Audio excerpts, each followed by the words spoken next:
मैं हूं कलीमुल्ला। आज हम बात करेंगे क्या तुर्की में ऑफ प्लान या अंडर कंस्ट्रक्शन प्रॉपर्टी खरीदना सेफ है। बहुत से लोग ऑफ प्लान प्रॉपर्टी खरीदने से क्यों डरते हैं। हमारे साथ हैं अकबर साहब। अस्सलाम वालेकुम सर, क्या हाल है। वालेकुम अस्सलाम कलीमुल्ला। मैं ठीक हूँ, आपका क्या हाल है? अल्हम्दुलिल्लाह सर, मैं भी ठीक हूँ। सर मैं आपसे ये जानना चाहूँगा कि क्या तुर्की में ऑफ प्लान प्रॉपर्टी खरीदना सेफ है या नहीं। जी कलीमुल्ला, बहुत अच्छा टॉपिक है। बहुत शुक्रिया सर आपका। जब हम बात करते हैं कि अंडर कंस्ट्रक्शन कोई भी प्रोजेक्ट आप ख़रीदना चाहते हैं या ऑफ प्लान प्रॉपर्टी ख़रीदना चाहते हैं, तो इसके हवाले से बहुत से शक व शुबहात आते हैं दिमाग में। तो इंसान डरता है, कोशिश करता है कि ऐसे किसी प्रोजेक्ट को अवॉइड किया जाए तो वो ज़्यादा बेटर है, ताकि स्कैम्स या फ्रॉड से बचा जा सके। बहुत से लोगों के साथ फ्रॉड हो जाते हैं। प्रोजेक्ट चल रहा होता है, 1 साल के बाद, 2 साल के बाद या 3 साल के बाद मोस्टली प्रोजेक्ट क्लोज करके कंपनीज भाग जाती हैं। तो लोग डरते हैं कि जो ऑफ प्लान प्रॉपर्टी है या अंडर कंस्ट्रक्शन प्रोजेक्ट है, बहुत से लोग फ्रॉड से या स्कैम से बचने के लिए ऐसी स्कीमों में पैसा नहीं लगाते। एक तरह से बिल्कुल ठीक भी करते हैं। जैसा कि आप जानते हैं कि जितने पुराना जो है प्रॉपर्टी खरीदने और बेचने का काम है, इतना ही पुराना स्कैम्स या फ्रॉड का भी इतना ही पुराना, इतनी ही उम्र है। तो इस हवाले से आप ये देखें कि एक वाक़या तकरीबन ये अखबारात की जीनत बना 2015 के अराउंड, के बोदरम के शहर में, यानी बोदरम में एक फॉरेनर था, मिस्टर डैन। उसने प्रॉपर्टी ख़रीदी और उसको जो पैकेज मिला, पैकेज ये था कि 20% डाउन पेमेंट देनी है, बाकी पेमेंट जो है उसने 10 साल के अरसा में यानी मंथली इंस्टॉलमेंट की शक्ल में देनी है। प्रॉपर्टी उसकी पसंद की थी, उसने 20% डाउन पेमेंट कर दी। उसके बाद वो यूके वापस गया और जब वो आया तकरीबन 2 4 6 महीनों के बाद, तो उसने देखा कि वो कंपनी अपना प्रोजेक्ट बंद करके जा चुकी है। तो उसके बाद जो है वो बात उस पर खुली, और इस तरह से बहुत से लोगों के साथ ऐसा प्रॉब्लम आ जाता है, ऐसा स्कैम या फ्रॉड हो जाता है। अब इस तरह के स्कैम या फ्रॉड से बचना कैसे चाहिए, तो ये सबसे अहम बात होती है। पहली बात तो ये है कि आप जब इस तरह की अंडर कंस्ट्रक्शन प्रोजेक्ट ले रहे हैं या इस तरह की ऑफ प्लान प्रॉपर्टी ले रहे हैं, तो आपको चाहिए कि आप ऐसी कंपनीज से लें जिनकी मार्केट रेपुटेशन बहुत अच्छी है, जो ऑलरेडी मल्टीपल प्रोजेक्ट्स मुकम्मल कर चुके हैं और अब वो नया प्रोजेक्ट कर रहे हैं और लोगों के उनके बारे में रिव्यूज़ बहुत अच्छे हैं। उसके साथ साथ जो है वेल डेवलप्ड और अच्छी रेपुटेशन वाली कंपनीज जो हैं, उन्हीं से आप बाय करें। साथ ही साथ ऐसे बहुत सी कंपनीज हैं जो गवर्नमेंट स्पॉन्सर्ड होती हैं, जिन्हें गवर्नमेंट फंडिंग दे रही होती है सस्ते घर बनाने के लिए और आगे लोगों को देने के लिए। तो आप ऐसी कंपनीज को भी देख सकते हैं कि गवर्नमेंट ज़ाहिर है डेफिनेटली जिस कंपनी के साथ काम कर रही है उसकी रेपुटेशन भी अच्छी होगी और बैक पे गवर्नमेंट की सपोर्ट भी होगी। तो इसलिए अच्छी रेपुटेशन वाली वेल इस्टेब्लिश्ड और मल्टीपल प्रोजेक्ट जो ऑलरेडी कंप्लीट कर चुकी हैं, ऐसी कंपनी से आपको घर ख़रीदना चाहिए। अब बात ये आ जाती है कि जब हमने प्रॉपर्टी लेना होती है, अंडर कंस्ट्रक्शन प्रॉपर्टी लेने का फ़ायदा क्या होता है। आपको मार्केट वैल्यू से तकरीबन 20% सस्ती प्रॉपर्टी मिल जाती है। पेमेंट आप इंस्टॉलमेंट में करने की आपको सहूलत होती है। आप 2 साल में, 5 साल में, इसी तरह से यानी 2 साल, 3 साल और 5 साल के डिफरेंट प्लान होते हैं, जो विदाउट आप एक्स्ट्रा पेमेंट के या सूद के बगैर आप जो है या परसेंटेज के बगैर आप पेमेंट कर सकते हैं। तो ये इस तरह के डिफरेंट सहूलतों की वजह से बहुत से लोग जो एक ही दफ़ा कैश पेमेंट नहीं दे सकते, इंस्टॉलमेंट में पेमेंट दे सकते हैं, उनके लिए ये एक अच्छी ऑप्शन होती है और वो लोग डेफिनेटली इससे फ़ायदा उठा सकते हैं। तो आप भी इस चीज़ को मद्देनज़र रखते हुए अवॉइड कर सकते हैं और अच्छी रेपुटेशन वाली कंपनीज जो हैं उनको चूज़ करते हुए आप ऑफ प्लान प्रॉपर्टीज़ या आप जिसे कह सकते हैं अंडर कंस्ट्रक्शन प्रोजेक्ट्स, ये आप ले सकते हैं। जी सर, माशाल्लाह, बहुत शुक्रिया सर आपका। जी सर मैं आपसे यही जानना चाहूँगा, क्या ऑफ प्लान प्रॉपर्टी जो है वो खरीदने का कोई फ़ायदा है। जी, जैसा कि मैंने एक्सप्लेन किया कि आप जब ऑफ प्लान प्रॉपर्टी ख़रीदते हैं या अंडर कंस्ट्रक्शन कोई प्रोजेक्ट लेते हैं, जी सर। तो मार्केट वैल्यू से 20 से 30% जो है वो कम कीमत पे आपको अवेलेबल होता है। जी सर। अभी क्योंकि प्रोजेक्ट अभी कंप्लीट नहीं हुआ होता, और उस हिसाब से जो है ये कंप्लीट, जैसे प्रोजेक्ट कंप्लीट होने के पास आता है, मसलन 1 साल में सपोज एक प्रोजेक्ट की टोटल लाइफ है 3 साल जी या सर। 4 साल, तो जब वो कंप्लीट होने वाला होता है तो मोर देन 80% वो सेल हो चुका होता है। तो प्राइसेस उस वक्त 20 से 30% तक प्राइसेस बढ़ चुकी होती हैं। तो अगर आप उस वक्त सेल भी करना चाहें तो आप 30% मुनाफे पे सेल कर सकते हैं। जी सर, तो बिल्कुल ठीक हो हमेशा गया। ये होता है कि आपको मार्केट से सस्ती यानी अंडर वैल्यू प्रॉपर्टी मिल रही होती है और आप इंस्टॉलमेंट में पेमेंट कर रहे होते हैं। तो इस वजह से मार्केट से सस्ती होने की वजह से आपको हमेशा ये फ़ायदे में रह जाता है। जी सर, बिल्कुल ठीक हो गया, बहुत शुक्रिया। सर मैं आपसे ये जानना चाहूँगा कि इस्तांबुल और तुर्की की जो नॉर्मल प्रॉपर्टीज़ हैं वो सालाना कितनी परसेंटेज उनकी जो है वो बढ़ी है? नॉर्मल जो प्रॉपर्टी ग्रोथ रेट है जो प्राइसेस में तकरीबन 15 से 20% एनुअल के हिसाब से बढ़ता है। जी सर। कम से कम 10% है, यानी 10-12% मिनिमम है मुख्तलिफ शहरों में मुख्तलिफ, तो लेकिन 10% से 20% की रेंज में डिपेंड करता है प्रोजेक्ट जो है किस एरिया में है, और उसकी प्रोजेक्ट के अंदर कौन सी सहूलियात हैं, और फिर आगे बाइंग पावर और ओवरऑल।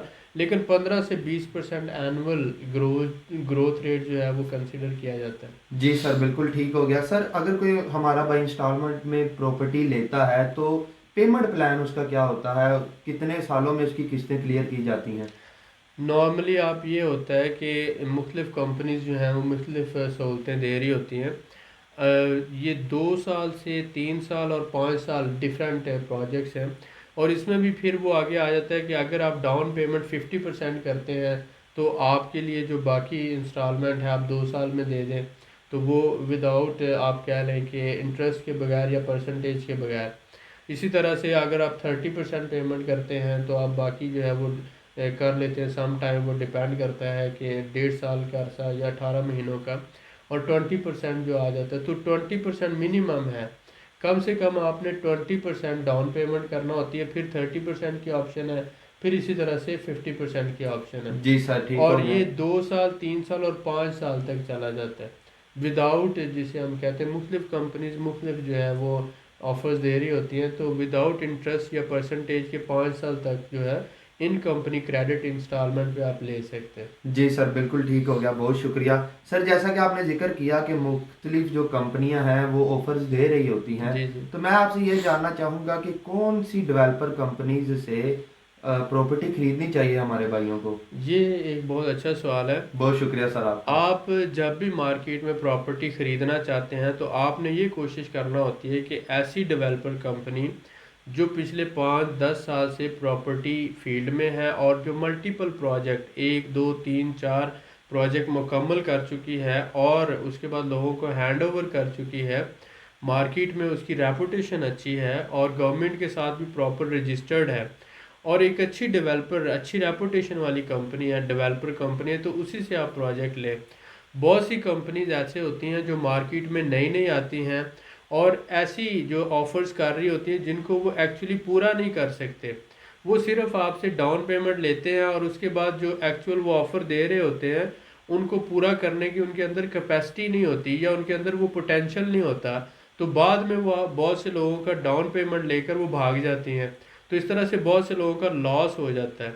तो आप ऐसी बहुत सी मीठी और बहुत सी अच्छी ऑफर्स को कबूल ना किया करें, क्योंकि ये रेपुटेशन जो है वो कंपनी की बहुत अहम है। एक नई कंपनी आती है, वो बड़ी बड़ी ऑफर्स करती है, लेकिन वो बड़ी बड़ी जो ऑफर्स कर रही है वो सुनने को तो बहुत अच्छी लगती हैं, लेकिन उस कंपनी में उन बड़ी ऑफर्स को पूरा करने की कैपेसिटी नहीं होती, पोटेंशियल नहीं होता।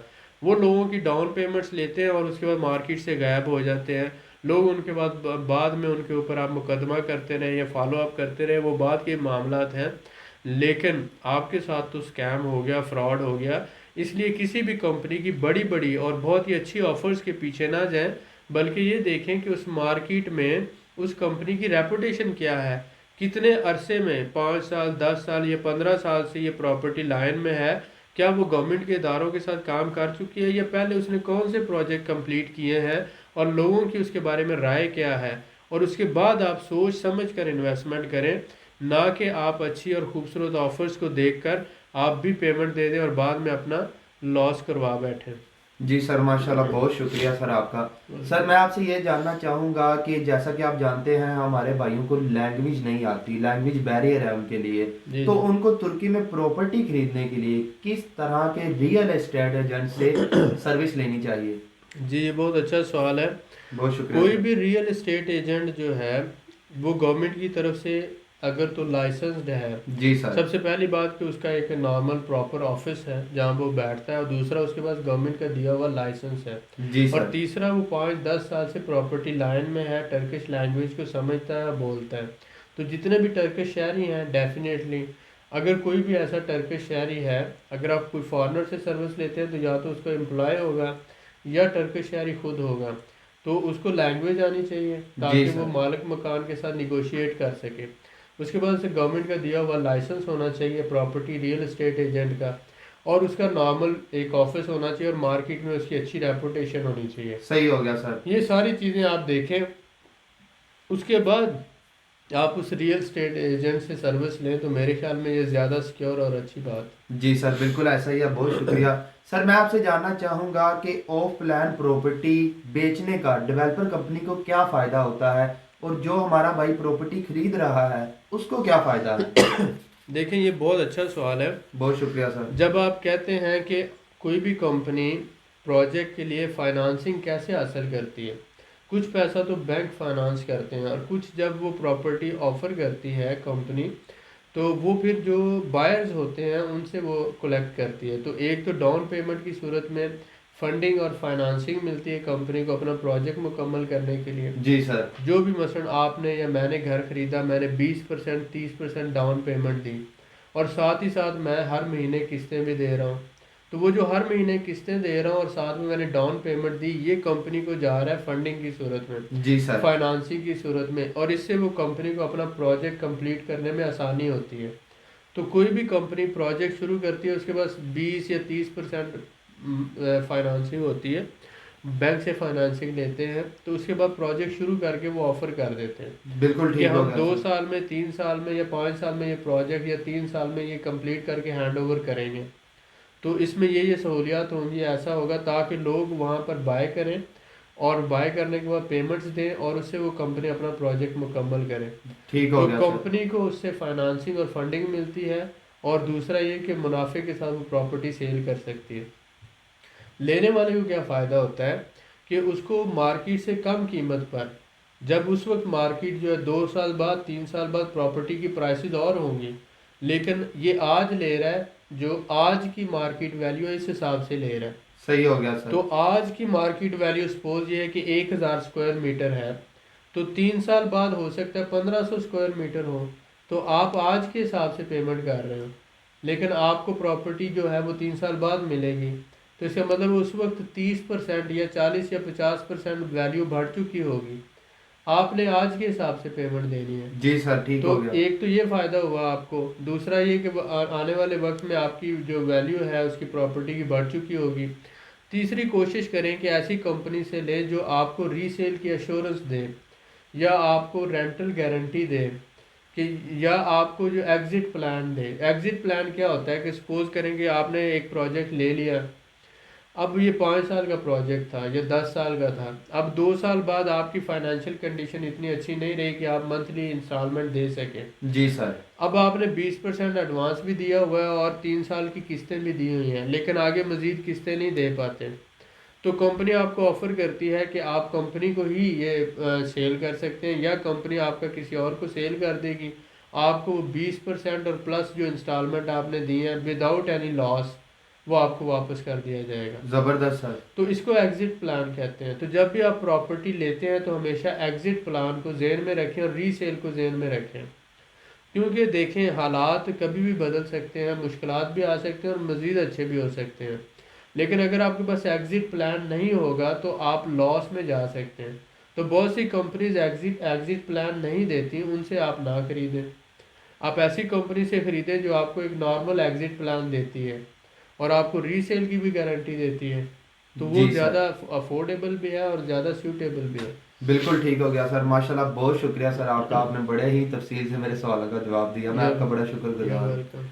आप लोगों से मैं यही कहूँगा कि ऑफ प्लान प्रॉपर्टी खरीदने के हवाले से अगर आपका कोई सवाल है तो आप कमेंट करें, इंशाल्लाह मैं आपको ज़रूर रिप्लाई करूँगा। अगली वीडियो में हम आपको बताएंगे कि एशियन इस्तांबुल और यूरोपियन इस्तांबुल में क्या फ़र्क है, एशियन इस्तांबुल क्या सहूलतें देता है और यूरोपियन इस्तांबुल कैसा है। मज़ीद मालूमात के लिए हमारे चैनल को सब्सक्राइब करें, वीडियो को लाइक करें और शेयर करें, बेल आइकन को ज़रूर प्रेस करें ताकि अगली वीडियो आपको मिल सके। अल्लाह हाफिज़।